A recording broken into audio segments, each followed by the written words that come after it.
Jawi. Nah, pada kesempatan ini saya akan membuat aksi nyata untuk penerapan budaya positif yang ada di SMP 3J Jawi dengan tujuan bahwa sekolah kita SMP 3J Jawi apa yang sudah diterapkan dalam budaya positif.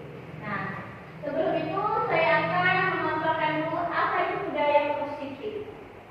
Budaya positif yang sudah ada di sekolah kita. Apa contoh penerapan budaya positif yang ada di sekolah kita? Seperti apa dan bagaimana munculnya budaya positif kita? Akar dari budaya positif ini dari mana? Maka di sini saya akan berbagi mengenai budaya positif khususnya di sekolah kita SMP Negeri 3 Jawi. Apakah makna budaya positif di sini saya lagi? Apa makna budaya positif itu seperti apa? Budaya positif di sekolah itu nilai-nilai atau kebiasaan yang sudah ada, yang sudah diterapkan di sekolah kita. Dari hal yang sederhana sampai yang agak kompleks itu kebiasaan-kebiasaan positif dari segala bidang, baik dari kegiatan pembelajarannya, kegiatan ekstrakurikulernya, kegiatan intrakurikulernya, kurikulernya apa itu budaya positif. Dimulai dari kelas, lingkungan sekolah, dan kebiasaan atau kebiasaan gurunya. Jadi di sini budaya positif itu adalah nilai-nilai dan kebiasaan-kebiasaan di sekolah yang berpihak pada peserta didik. Yang berpihak pada peserta didik agar mereka dapat berkembang dan menjadi pribadi yang kritis dan penuh hormat dan bertanggung jawab. Jadi kita bertujuan untuk membentuk anak dengan melaksanakan budaya positif tadi. Anak itu bertanggung jawab, sadar apa yang dilakukannya itu tentang kesadaran. Jadi dia melakukan itu dengan bertanggung jawab, rasa hormat dan berpikir kritis. Selanjutnya, untuk membangun budaya positif, sekolah perlu menciptakan lingkungan yang positif, aman dan nyaman agar murid mampu berpikir, bertindak dan menciptakan dengan merdeka, mandiri dan bertanggung jawab. Artinya, budaya positif yang diterapkan di sekolah itu anak bisa melaksanakan budaya positif itu, kebiasaan positif itu Bapak Ibu dari sekolahnya dulu. Jadi kita bertugas menciptakan kondisi sekolah ini harus dirasakannya nyaman dulu. Ya kan? Jadi dia mau bertindak, dia merasakan nyaman dulu datang ke sekolah kita. Mungkin ini sudah terjadi di sekolah kita ya, anak-anak sudah merasa nyaman. Nah, disinilah peran kita orang tua itu menciptakan lingkungan sekolah yang nyaman. Jadi kalau sekolah yang nyaman, aman, anak merasa aman di sekolah. Jadi dia kita datang ke sekolah itu, maka dengan kita datang ke sekolah, dia mau melaksanakan kebiasaan positif tadi. Seperti kita tadi apa, kita datang pagi, sholat, kerja kelompok, apa itu kan sudah masuk kebiasaan positif. Jadi di sini kita peran kita itu sekolah perlu menyediakan lingkungan yang positif, aman dan nyaman. Jadi kita sekolah menciptakan dulu lingkungan sekolah itu harus aman dan nyaman menurut murid. Dia merasa semangat sekolahnya, kayak gitu. Terus perubahan stimulus respon dari kontrol, bisakah kita mengontrol orang untuk melakukan kebiasaan tadi? Ada yang namanya stimulus respon dari murid maupun dari guru. Di sini, jadi kan kalau melakukan kebiasaan itu Bapak Ibu yang jelas kita itu mengajak, mengubah perilaku anak yang awalnya anak mandel dan tidak tahu diaturan kan diubah kan. Misalkan dari anak SD kelas 7 ke SMP kan dia belum paham kebiasaan sekolah. Tapi setelah dia masuk ke SMP kita, maka di sini kan tidak ada mengubah perilaku mereka, perubahan respon anak kita. Yang seperti kita rasakan anak kelas 7 kan belum paham masuk jam berapa, yang harus dilakukan apa, ini yang namanya Mengubah orang agar berpandangan sama dengan kita. Artinya kan setiap anak kita yang masuk, baik anak memerlukan ubah pandangannya berbeda-beda. Tapi bagaimana caranya kita mengubah pandangan orang untuk tujuan yang sama. Teori contohnya memahami penanaman dari tentang dunia raya. Jadi kita perbedaan-perbedaan. Jadi bagaimana di sekolah kita itu tujuan kita kan mencapai visi dan misi. Untuk mencapai visi dan misi itu dulu kita harus mengubah pandangan kita. Baik pandangan yang awalnya tidak tahu menjadi tahu, pandangan awal yang tidak mau menjadi mau. Itu mengenai perubahan stimulus biar bisa mengubah sudah tadi sih pokoknya seluruh warga sekolah untuk apa itu makna disiplin. Ini kuasa kalau kita di sekolah ini disiplin itu secara tidak langsung artinya berbeda. Tata tertib aturan benar ya? Disiplin benar kan? Tata tertib teratur kepatuhan kepada peraturan itu namanya disiplin ya. Taat sama aturan. Intinya bahasa kitanya taat pada aturan. Jadi disiplin itu taat pada aturan. Jadi budaya positif tadi akan tercipta kalau si warga sekolah taat akan aturan. Itu namanya disiplin. Jadi budaya positif akan kita disiplin dulu. Tidak akan terjadi suatu kebudayaan kalau tidak dilakukan secara berulang kan. Jadi budaya positif itu akan tercipta berakar dari disiplin dulu warga sekolahnya. Apa tadi kata disiplin? Artinya taat sama aturan yang ada. Taat pada aturan ada, disebutkan dengan hukuman, taat dengan aturan, hukuman, itulah yang namanya disiplin. Mengapa dikaitkan dengan disiplin? Karena budaya positif tidak akan terrealisasi dari awalnya disiplin dulu warga sekolahnya. Itu yang berbeda.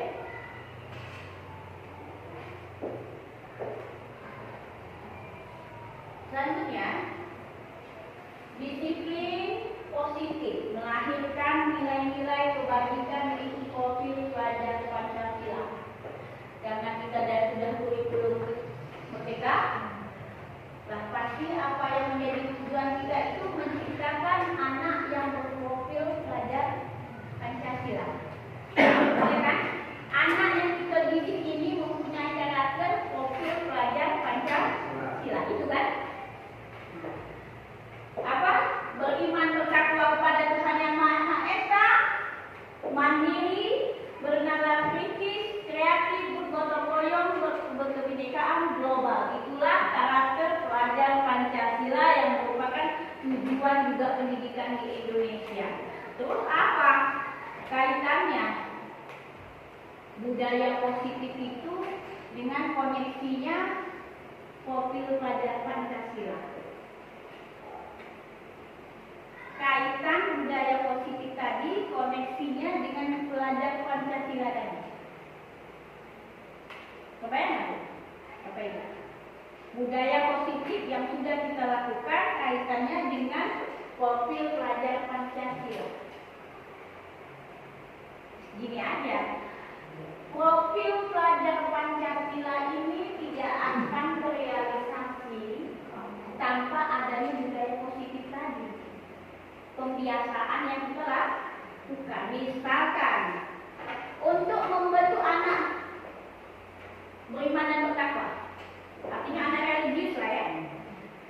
Anak yang religius itu terbentuk di sekolah kita. Bagaimana kita mengukur anak itu bisa berreligi di sekolah kita? Itu tadi kan, melaksanakan pembiasaan. Pembiasaan apa? Mulai dari kelas belajar, masuk sekolah, pulang sekolah, berdoa. Masuk sekolah, pulang sekolah, berdoa, sholat dulu bersama, itu kebiasaan positif kan? Kegiatan positif yang terus-menerus kontinu, alhasil terbentuklah pelajar Pancasila yang beriman dan bertakwa. Istilah tadi membentuk anaknya religius. Itu kaitannya Bapak Ibu. Dari budaya positif, kaitannya bisa membentuk pelajar profil pelajar Pancasila tadi. Jadi masanya terbentuk seluruh profil pelajar Pancasila awalnya dari budaya positif yang ada di sekolah. Yang minta Bapak Ibu, ya kan? Akan terbentuk. Oke.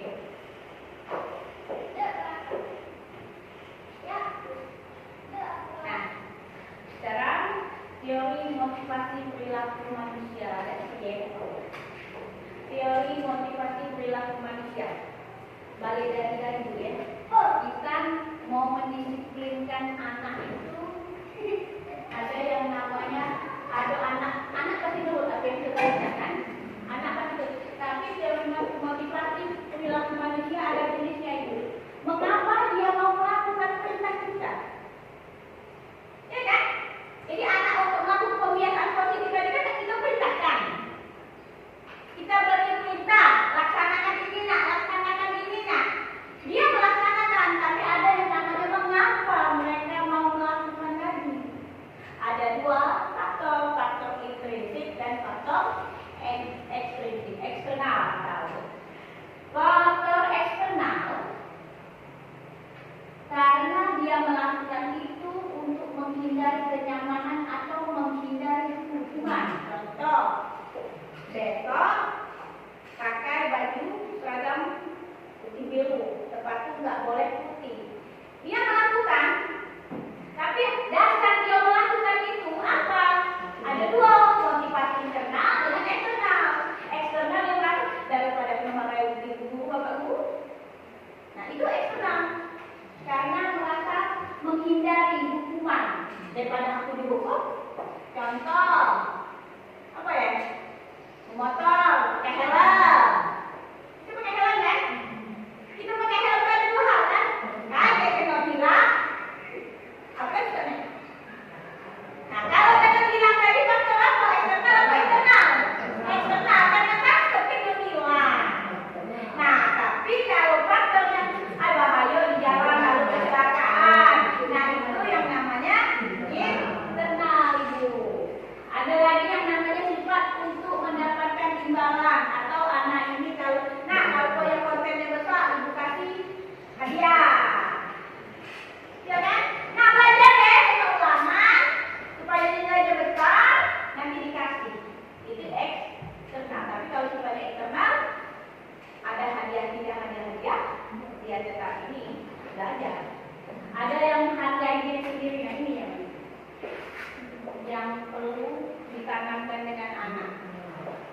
Jadi apa yang diperintahkan itu dari diri sendiri, dari keyakinan dia sendiri. Itulah namanya motivasi selanjutnya. Berkaitan dengan nanti ya.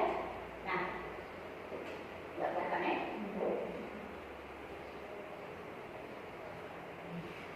Nah, nanti ada yang namanya ibu. Ada yang namanya peraturan kelas, keyakinan kelas, lingkungan positif, baru terciptalah budaya positif. Ini langkah-langkah. Peraturan kelas artinya yang muncul kebiasaan yang ada di dalam kelas dulu. Sudah di dalam kelas ada yang namanya keyakinan. Beda nanti saya jelaskan apa beda peraturan dengan keyakinan. Mulai dari peraturan kelas, sudah naik peraturan kelas, naik ke keyakinan kelas, lingkungan positif, namun setelah keseluruhan jadi budaya positif. Keyakinan kelas, hukuman dan penghargaan. Mengapa tidak peraturan saja, bukan harus keyakinan? Di sini kita memahami bedanya peraturan dengan keyakinan. Apa itu peraturan, apa yang keyakinan, terus apa yang sudah kita realisasikan di sekolah itu apa sudah masuk peraturan atau sudah keyakinan. Tapi yang jelas itu dalam kurikulum kita mereka ini kayaknya sudah keyakinan ini. Tidak ada lagi peraturan tapi keyakinan kelas. Nah, munculnya keyakinan kelas itu bagaimana? Terus bedanya peraturan dengan keyakinan itu apa? Mengapa tadi balik helm tadi? Mengapa memiliki peraturan harus menggunakan helm? Mengapa memiliki peraturan 3M menggunakan masker, cuci tangan, jaga jarak? Memiliki peraturan harus datang tepat waktu ini? Mana peraturan, mana beda. Yang kita menjadi fokus kita itu ujungnya nanti harus keyakinan kelas Bapak Ibu. Jadi memahami dulu keyakinan kelas. Nah itu apa? Keyakinan kelas itu keyakinan kelas nilai-nilai kebajikan atau prinsip universal yang disepakati bersama secara universal lepas dari latar belakang berbeda, suku berbeda maupun agama yang berbeda. Atau menurut dosen, keyakinan kelas adalah keyakinan akan memotivasi seseorang. Jadi keyakinan tadi kalau kita nak besok belajar ya, dia memang belajar karena bukan karena nilainya besar, memang melatih dia, memang harus belajar. Kita belajar harus belajar, itu kan motivasi intrinsik, artinya keyakinan yang nak kita tanamkan ini anak mematuhi apa yang sudah di sekolah ini itu harus dari keyakinan. Nah, peraturan bedanya tadi Bapak Ibu, kalau peraturan dengan keyakinan, ini dia simpelnya. Kalau peraturan itu searah Bapak Ibu, peraturan itu sudah terpampang, tapi dari mana datangnya peraturan, terbentuknya peraturan kita tidak tahu kan? Tiba-tiba sudah ada peraturan ini, peraturan mana anak yang harus dilaksanakan. Kalau peraturan sifatnya satu arah, anak harus menjalankan saja. Tapi munculnya peraturan itu kita tidak tahu. Apa dari kepala sekolah yang buat, atau guru yang buat, atau memang ada turunan dan satu-satu peraturannya ini. Itu namanya peraturan kelas. Tapi kalau keyakinan kelas, hasil rembukan dari siswa itu sendiri.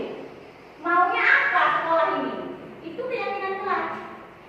Karena anak yang buat surat keyakinan tadi, jadi dia sadar aku yang buat, jadi aku harus melaksanakan itu, namanya keyakinan kelas.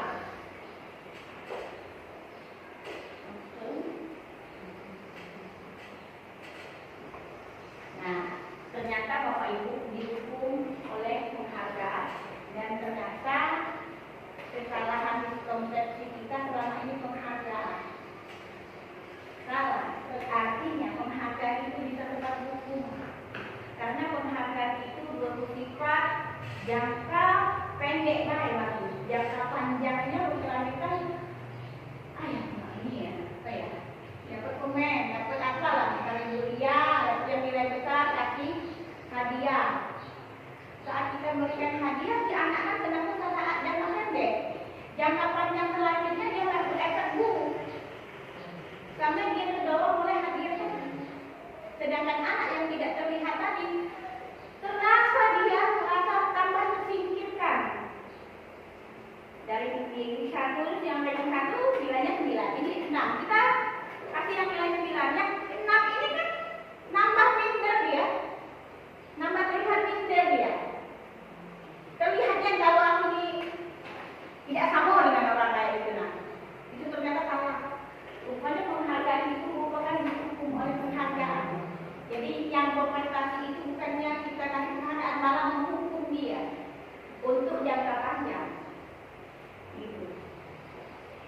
Itu ya, pengaruh jangka pendek dan jangka panjang itu tadi. Ternyata memang berpengaruh dia. Jangka pendeknya memang saat dia tenang, tapi untuk jangka panjangnya berpengaruh. Apa yang dilakukannya karena dorongan eksternal tadi. Terus penghargaan itu menghukum, ya menghukum bagi yang ada perbedaan jenjang, artinya dia yang merasa tidak mendapat penghargaan, dia merasa tersisihkan dan akan akibatnya menjadi pendendam. Akan jangka panjangnya yang pendendam. Terus penghargaan tidak efektif, penghargaan merusak hubungan. Hubungan apa itu? Yang jelas menurut saya memang membedakan seperti beda kata. Jadi terlihat anak yang pintar dengan tidak adanya penghargaan. Tapi kalau apresiasi boleh nggak? Kalau apresiasi boleh ya? Ibadah apresiasi.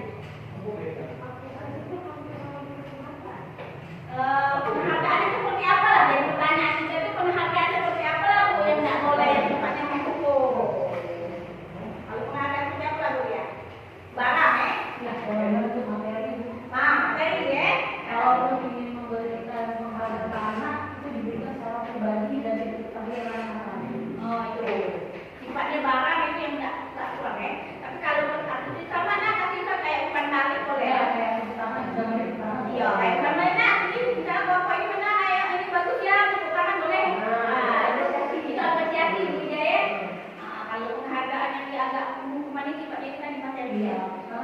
kalau di KPSP kan 13 itu dibolehkan dulu kalau masuk disuruh bawa pena, pensil, atau permen kan jajaran, nah itu ternyata makanya seperti yang bernilai. Iya, distorsi. Dan ternyata pengalaman nih anak itu kalau ada kuis boleh deh. Karena aku merasa aku dapat nilai besar nih. Jadi karena dipengaruhi oleh berapa tadi tidak tuh, pernah loh kami di kelas. Oh mungkin baru belajar. Oh iya mungkin ini membedakan yang dapat nilai besar dapat pena, yang lain enggak. Jadi di kelas sudah dapat pena enggak loh. Mungkin jangka panjang nanti akan berdampak ke masa tua. Jadi kalau kita sudah berada di masyarakat bekerja, kita tidak mau melakukan sesuatu tanpa imbalan. Ya, Kita tidak mau datang tepat waktu sebagai guru karena tidak imbalannya. Sama kayak anak kalau kita suruh beli di garut motornya ambil aja. Tapi ada contohnya enggak? Nah, itu jangka panjang mengakibatkan jangka panjangnya. Mungkin ya. Jadi artinya salah pemikiran kita selama ini ya. Iya, bukan cara akan datang. Bapak Ibu. Ada yang namanya tindakan dulu. Bapak Ibu lah, jelas. Apa membedakan hukuman dengan konsekuensi? Coba tidak Bapak Ibu? Mencatat 100 kali dalam satu kalimat saya kalau tidak terlambat lagi karena terlambat ke sekolah.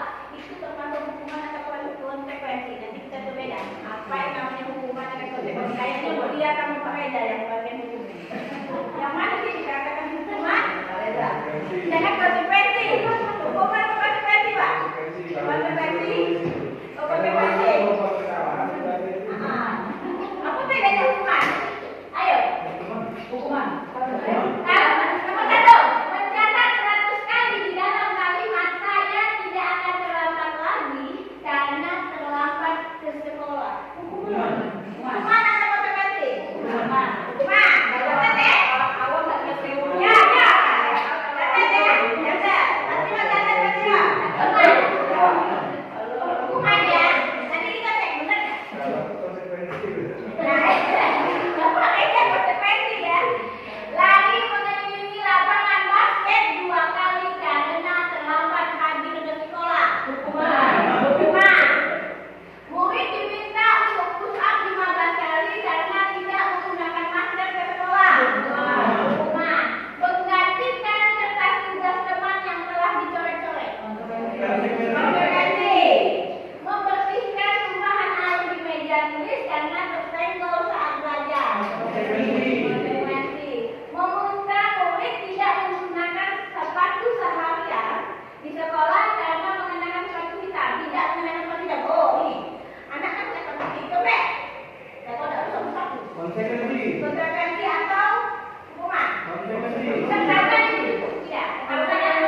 perempuan.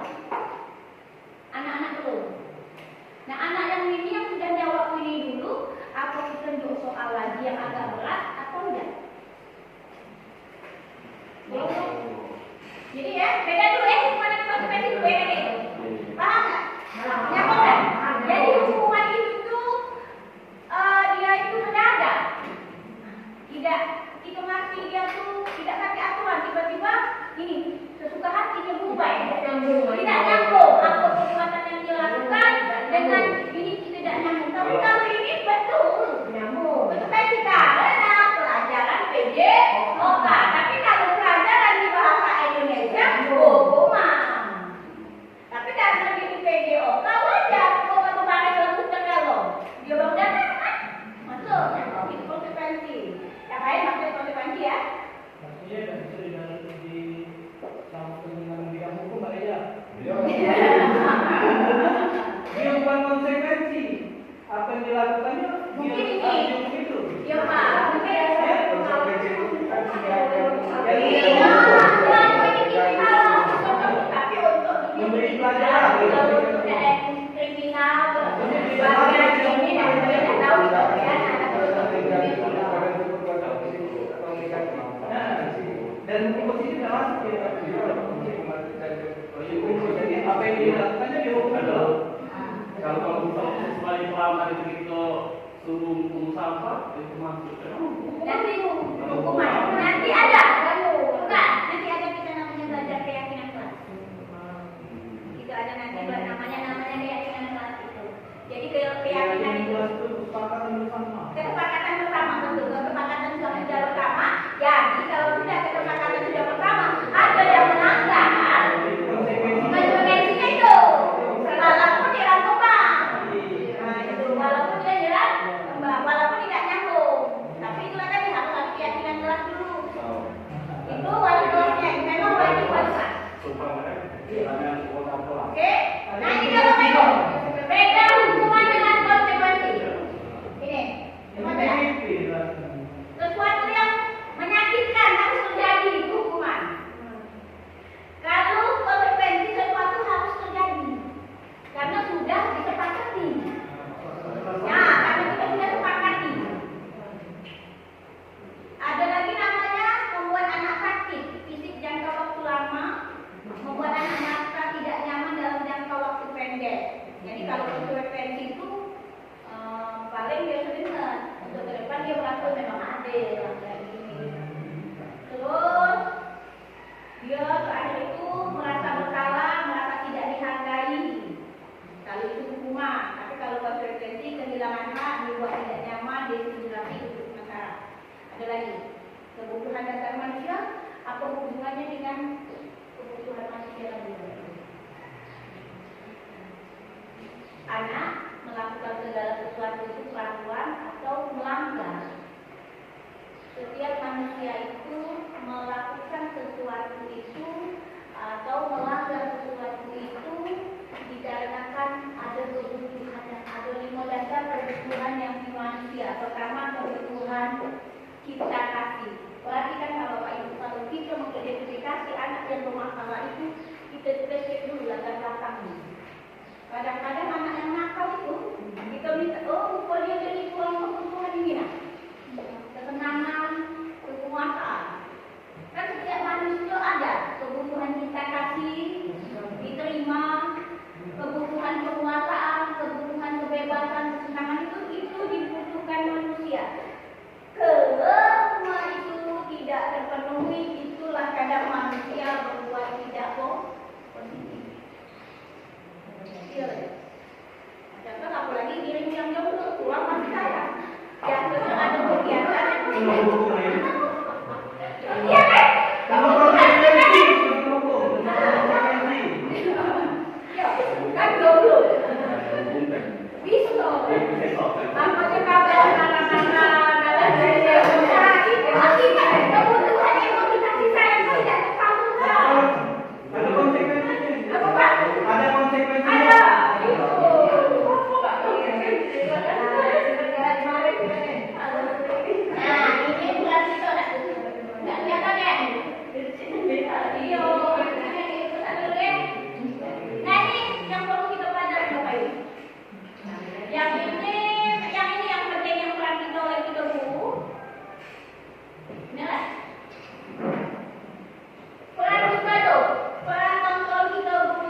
macam membuat merasa bersalah. Memang tidak marah bapak ibu gurunya.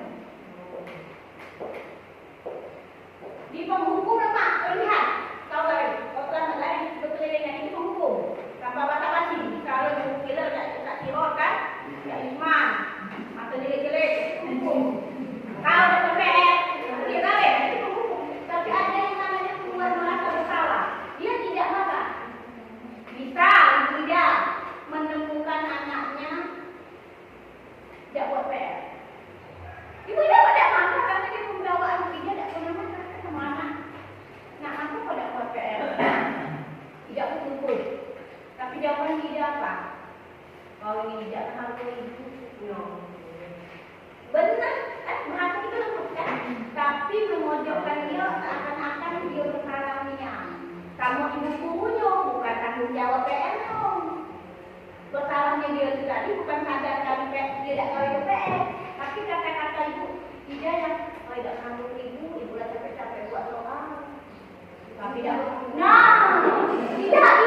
tidak itu bukan, itu malah menghukum. Tapi kalau bapak tak ibu bilang doa ibu sampai jam 1 malam buat doa ini, kalau jawab masing-masing itu penguasa bersama. Penguasa bersama. Dia jawab itu. Itu mana kan? Nah, kalau dia tidak kesian, karena dia yang buat dengan malam itu kasus membuat merasa bersalah. Anak merasa bersalah, anak masih dapat jawab, masih tidak sadar tanggung jawab dia sudah disalah, dia tidak sadar dia salah. Tapi buat kata-kata itu baik. Dan penyelesaiannya tidak ada. Kata penyelesaiannya, si anak tadi dia masih salah tidak hukum. Nah, ada yang namanya teman. Sebagai teman. Kalau sebagai teman ini dia tidak marah kayak ini ya. Nak aku nak datang siang. Oh, iya Pak, pertanian siangan katanya. Lakunya jam tadi ini selamat. Oh, jauh kali Isman. Nah, ya selamat. Itu sudah kalau Pak itu. Bukan toh? Kawin ini. Jadi dia teman kalau yang muda tadi dari mananya? Anak tadi dari mananya? Tapi dia diajak melawan. Tapi yang dikatakan kaitannya untuk menanggulangi masalah ini. Dan itu harus guru ini harus kesalahan anak tadi ditanya benar-benar ditanggulangi untuk mengatasi kesalahan dia tadi. Itulah itu harus peran manajer. Iya, jadi kesalahan yang anak kita itu bukan batas ditanya. Coba nak buka-buka. Dia sudah tanya apa? Ada kan kita memang anak-anak kan sudah tanya lah. Itu bukan. Jadi peran kita sebagai guru tadi harus manajer. Masalah budak tadi tidak perlu dimakan, tapi diatasi. Untuk kedepannya jangan berulang-ulang kita disebut manajer. Manajer. Dan sifat manajer ini nunggu itu tadi harus dia dari sadar. Nah, bebalah ya. Anak kita bebalah kita panggil. Jangan cuma ngomong itu kita panggil nangkor bebalah. Ini ngocok buat ngaco. Sekarang, kau sadar tak? Kalau ngaco dia, kau ngaco dia, kau jadi sakit. Sadar tak? Dia pun salah. Terus kalau kau salah, jadi nak apa? Aku minta maaf. Lalu kalau kau minta maaf, besoknya nak berlaku lagi tak? Tidak, Bu. Yakin? Tidak lagi. Janji tak? Besok mana saya nak berlaku lagi? Kami kekawanan, Bu. Itu. Jadi untuk kita mengatasi untuk ke depannya. Jadi kita mulai apa kok? Manajer itu manajer tapi terkadang yang jadi pertanyaan ini apakah peran manajer menghukum itu pacak diterapkan di seluruh sekolah, sedangkan karakter anak itu beda-beda. Misal sudah budaya, kalau anak itu ini nakal, pacak dalam beda konsekuensi. Aku rasa hal itu dibalik tadi dihukum, ya? Pengaruh itu budaya yang kental. Aku membahas ketika dia memang tidak tahu dari keluarga yang agak sifatnya kriminal, tidak pakai lagi konsekuensinya. Sifatnya sudah karena hukuman. Nah ya, Bapak Ibu, menghukum teman, membuat rasa bersalah atau pemantau. Jadi di mana posisi kita pernah? Pernah di posisi mana kita? Di mana? Kalau aku kayaknya di umum. Yang di bawah.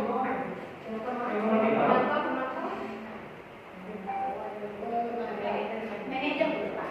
Nah, di antara lima ini. Ada introspeksi kita. Di mana posisi kita?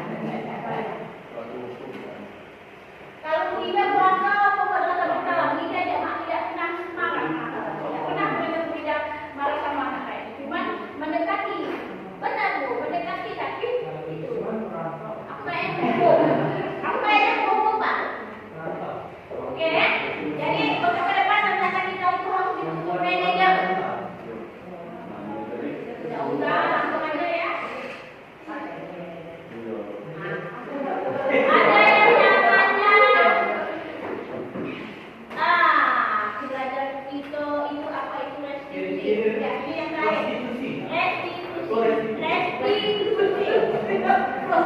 Nah, namanya restitusi, Bapak Ibu.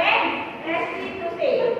Itu yang aku praktek kemarin, yang anak buat praktek terlambat kamu enggak. Apa yang kan anak kita tadi sudah harus peran manajer ya. Anak buat kesalahan tapi kita tidak menanggulangi, tapi harusnya kita itu fleksibelnya harus manajer. Tidak harus manajer, itu kadang-kadang tidak kontak gitu. Kontak dengan anak kan buat apa juga bagaimana namanya marah kan? Kontak, tapi seharusnya kita namanya berperan manajer. Bu itu perannya manajer.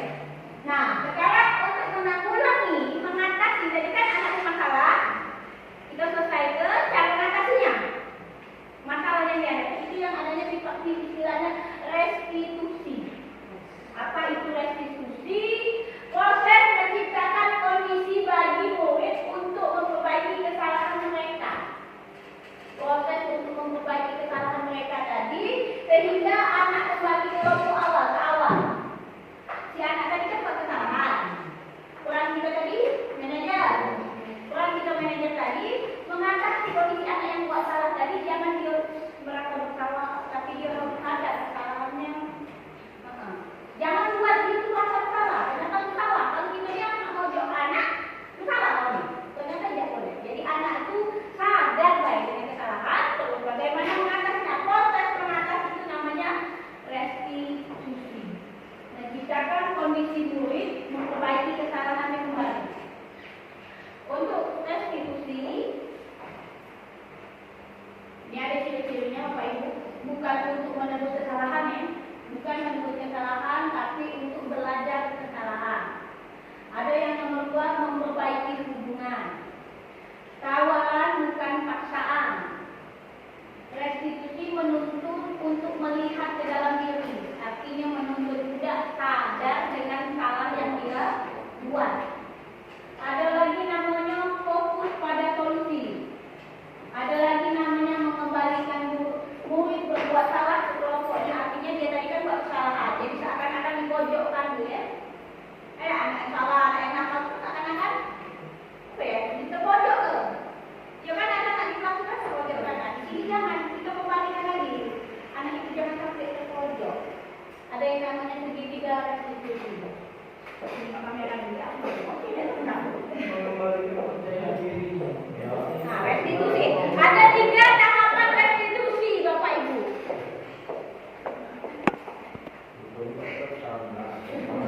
Terekam ya, Pak ya. Waktu dosen ini tinggi dan Nah, ada yang namanya restitusi, ada 3 restitusi. Ini aku memahami ini agak pakai hukum ini dia ini lah. Kemudian aku pakainya itu. Validasi tindakan yang salah. Menstabilkan, menanyakan keyakinan. Menstabilkan identitas. Yang seperti apa? Validasi tindakan yang salah. Menanyakan keyakinan. Menstabilkan identitas. Itulah langkahnya untuk restitusi. Jadi dari kasusnya itu validasi dulu. Menstabilkan identitas, validasi tindakan yang salah itu. Ya, Jadi ada yang namanya tuh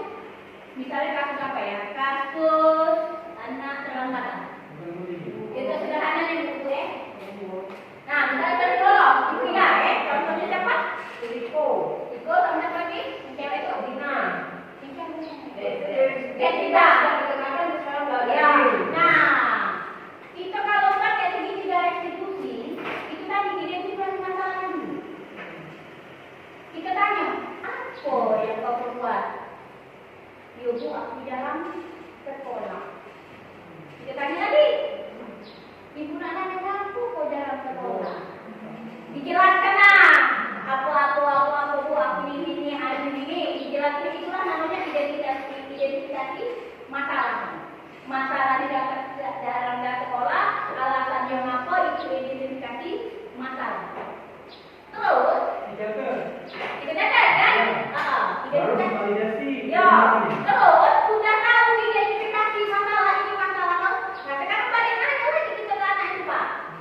Kau ini tidak masuk berhari-hari dengan alasan sekarang ibu anakmu kilo-kilo wajar tak? Aku lah kilo-kilo kurang masuk wajar sih. Datang sekolah tadi ibu, karena sekolah tak ada tidak apa tidak perlu harus tiap hari dan itu dia yakin dulu. Atau orang yang harus dipanggil jangan kan itu salah. Kilo-kilo kau tidak masuk itu benar atau salah? Salah. Nah itu artinya dia sudah yakin. Atau orang sekolah sendiri harus sekolah tiap hari memberi kabar. Jadi dia buat dia sadar dulu apa yang perbuatan itu salah atau benar. Dan dia mengakui perbuatannya. Kita tanya kembali apa itu dia benar salah, itu namanya keyakinan kelas. Dia Bu, aku sekolah tiap hari, masuk jam 7:30 atau balik jam 12, tak boleh minat. Itu kan sadar dengan keyakinan kelas-kelasan gitu. Itu namanya keyakinan kelas. Setelah dia menyadari,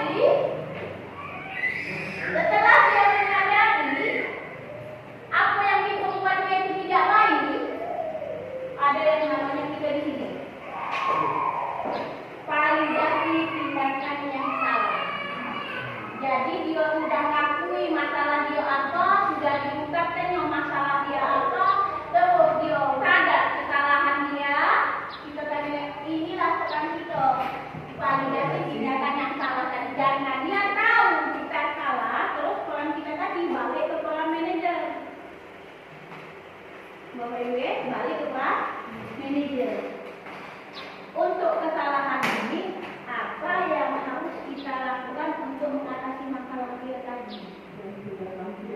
Nah, jadi jangan buatnya bukan buat bukan buat perjanjian. Buat perjanjian ya kalau kau ini bukan dari foto bukan. Ternyata validasi ini tak cari jalan keluarnya karena kita perannya harus manajer. Nah, itu sudah artinya tak masuk, akan sudah kok. Kau tidak itu. Jadi harus itu jadi ada masalah, ditelusuri dulu, ditanya ke anaknya dulu, terus baru kita pulang. Insya Allah kalau seperti itu, itulah di dalam hati anak itu yakin gitu. Aku salah dan tak perlu janji jangan lanjutkan tidak berkata. Itulah yang diminta namanya keyakinan kelas. Sudah dari keyakinan kelas, yakin ini yang harus dilakukan dari diri dia. Itulah dia melakukan kebiasaan setiap hari pelan-pelan itulah terbentuklah budaya positif di sekolah. Budaya positif di sekolah itu bisa merealisasikan kata di tujuan kita membentuk anak memiliki profil belajar Pancasila. Jadi kesimpulannya kita bisa membentuk anak yang beriman, bertakwa, mandiri, kritis itu melalui budaya positif. Budaya positif yang harus dilakukan secara rutin. Ya, Bapak Ibu. Mungkin sini ada Bapak Ibu ya. Sini ada pertanyaan. Inilah budaya positif yang harus kita ini yang terkunci penting peran kita sebagai manajer untuk optimal.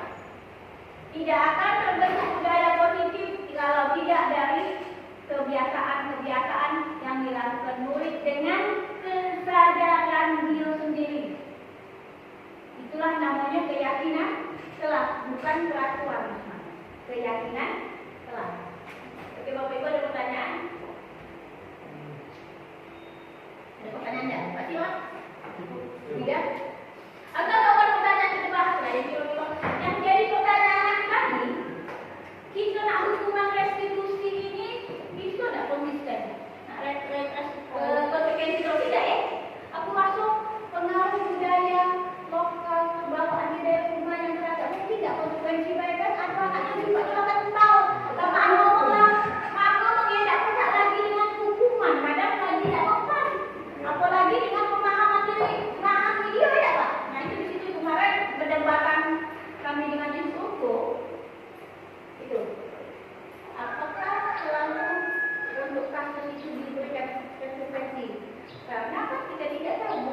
peran manusia itu kan ada terkadang sudah sifat hukuman, dia ada kehidupan. Nah di sini jadi pertanyaan, namanya kita olah manusia. Dan itu lagi, peran kita tadi itu lagi, karena kita itu apa ya? Tidak aja ngatur kalau kita itu apa ya? Refleks, marah kemana? Tidak gimana? Ya itu pikir lagi sama manajer, sama mandi itu kan tidak bisa. Karena kita itulah tadi kita harus mengolah emosi Jadi, tapi dalam kurikulum merdeka kita harus meminimalisir hukuman. Iya. Karena dalam kurikulum merdeka kebalikan dari kurikulum sebelumnya bahwa guru itu harus menghamba kepada siswa. Artinya siswa itu diberi kemerdekaan penuh, tidak boleh dihukum. Jadi kita harus memberikan pembelajaran kepada siswa untuk membentuk karakternya, sehingga karakter itu terbentuk. Akibatnya apa? Siswa akhirnya tidak perlu kamu lagi, hanya diberikan konsekuensi saja dari tindakan-tindakan yang tidak salah. Betul. Ini balik di bapak tadi kalau kita betul-betul mereka, ya. Ya. Jadi memang balik ke arah karena yang perubahan paradigma tadi. Bukan para kemarin. Nah, paradigma belajar bahwa kita guru ini cuma sifatnya menuntut. Kesalahan kita ada perubahan kok anak itu seperti ketakuti. Ternyata tidak. Ternyata anak yang terlahir itu sudah membawa kodratnya dewe. Tapi tugas kita menebalkan kodrat tadi. Tidak. Jadi kata istilah anak itu ibarat kata ketakutnya polos. Ternyata salah. Anak yang terlahir di dunia itu memang sudah punya ada kodratnya. Tapi jadi itu Islam kan? Tidak, kodratnya sudah ada. Cuma kita cuma bisa menuntut, mengarah, menebalkan kodrat tadi. Jadi bapak ini. Kita ini tidak ada nak ubah kodrat ilmu. Cuma kita cuma menebalkan kodrat dia baik. Kemana arah dia? Kan gitu, tipis, ibarat katanya. Jadi di sini menuntut segala kodrat yang ada pada anak agar mencapai keselamatan dan kebahagiaan tertinggi-tingginya sebagai manusia maupun anggota masyarakat. Jadi kita pahami dulu, kita tidak bisa mengubah anak. Cuma kita menuntut kodrat dia. Jadi ibarat katanya petani nanam jagung, itu petaninya, ya kan? Jagung itu kita nak tumbuh. Mungkin aku petani A, ketiga petani B, sama-sama nanam jagung. Jagung yang kita nanam berbeda dengan aku mungkin berbeda. Dia tetap mau jagung, ternyata di kodratnya tetap jagung. Tak mungkin aku nanam jagung untuk ubi, saya sudah nanam jagung semua. Itulah yang dinamakan kodrat. Nah, anak saya kalau kodratnya itu kodrat, cuma bedanya si jagung tetap jagung karena kodratnya tanam jagung itu pun jagung. Tapi apa yang kita tuntut tadi dengan anak? Ada yang buntel dua, tumbuhnya ada buntel satu. Artinya perawatan petaninya. Itulah maksud Ki-Hajar Dewantara itu bahwa kita cuma bisa menuntut kodratnya. Kamu kita petani nanam jagung, dia tumbuh jagung, cuma kualitasnya yang berbeda. Kalau ibu menuntut dengan baik, anak kualitas anak baik. Kalau guru menuntut apa ada di tumbuh, dia apa ada dia tetap tumbuh, dia manusia. Tapi mencapai ya dia kebahagiaan sebagai diri sendiri atau sebagai masyarakat. Itu Bapak Ibu tumbuh dia manusia, tapi tidak manusia berbunuh atau manusia tidak. Itulah. Jadi kita menuntut kodrat anak yang sudah ada, tapi kita cuma menebalkan. Kalau misalnya kodrat anak sudah ada, Pak, kalau nasibnya ada perubahan itu gimana? Bisa nggak nasib Itu tadi, kita tadi kodratnya tetap jadi manusia, anaknya tetap jadi manusia, tidak mungkin jadi robot. Tapi bedanya di kualitasnya kan tidak kodratnya lagi dikembangkan, biar bagus. Kualitas itu lagi dibimbing moralnya, karakternya. Itulah peran kita tadi menuntun moral, karakternya, positifnya juga. Itulah peran kita jadi. Tapi mengubah nasib kecil anak dan sok. Membuat laki-laki itu lapor lagi dan lupa. Walaupun dia pintar, cerdas, tapi nanti karena beda. Itu kayak gitu. Gimana Bu kalau ada beberapa dulu ya dulu permasalahan kan makanan ini dalam artian masih lah kayak dalam kertas putih. Ya, itu kan Iya ya betul ya. Jadi untuk menjadikan kertas ini berharga tinggal kita menulisnya tulis yang tentang hal yang negatif ataupun yang positif atau tulisan bagus tulisan jelek itu yang akan ini. Jadi kodrat itu bisa terbentuk bukan karena kodrat dia lahir, tapi proses kita menjadikan anak itu mau jadi apa sih. Jadi kalau saya cuma berpegang teguh pada kata putih itu, kalau saya bagaimana memang kita mau berpegang, tidak benar. Aku juga berpikir ternyata itu apa yang dimaksud aku juga. kodrat ini memang sudah kayak tadi jalannya tumbuh tetap yakin. Cuman kualitasnya beda. Si anak tadi bukan cuma putih, cuma sudah ada ruatan, tapi masih ragu. Kayak ini ada tetap kan? Ada ya garisnya itu sudah ada, cuma ragu. Tidak tetap putih kosong, cuma ragu. Ibarat kata seperti muda. Kan ragu. Ya ada kan titik-titiknya ini kan? Kita tiba tadi mana ragukan.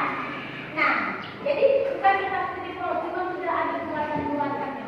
Inilah sebenarnya yang ibu Berarti bahas. perawan itu ibarat itu tidak. Oke, ada lagi yang ditanya Bapak Ibu? Ini sudah semua ya? Guru menuntun mereka untuk memenuhi kodrat. Bukan kodratnya ya? Kodrat yang bagaimana? Kodratnya yang sebagai manusia dan masyarakat. Iya. Tinggal jalannya hari tadi. Nah, itu Pak.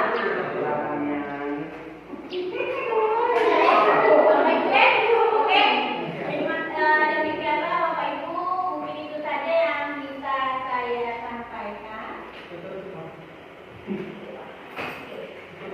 Oke, demikianlah Bapak Ibu, itulah mungkin suara dari saya di kegiatan calon guru pergerakan Pancasila atas dukungannya dan partisipasinya. Saya ucapkan terima kasih dan saya harapkan bukan sekedar saya menjalankan tugas saya sendiri Bapak Ibu, tapi memang saya diwajibkan menyebarkan materi ini ke Bapak Ibu karena Bapak Ibu, baik.